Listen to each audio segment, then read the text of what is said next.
This is the elevator at Olds Hall. Look at this building.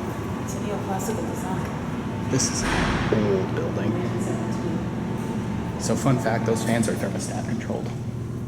Funny enough. Cost $100,000 to put this. All right, I'll be back in a second. Uh-oh.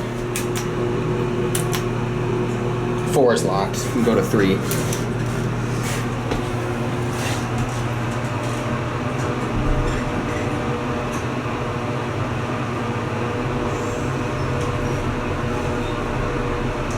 This is over 110-year-old building. 3. Yeah, it's Floor 3.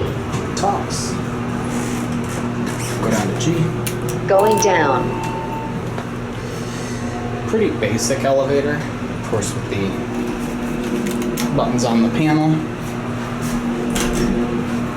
Locked. That's my camera bag. This thing is pretty smooth for probably how old it is.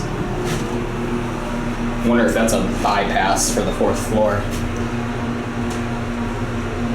We're at G.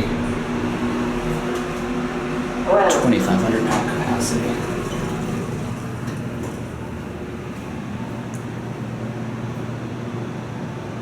And then I want to show you something pretty funny when this elevator closes up here. There it goes. And I want to show you something. This is a very old building. I want to show this. Oh yeah, it feels good. Look at this. ADA failed to get up there. Look whose office that is. And that's it. This is a really cool building.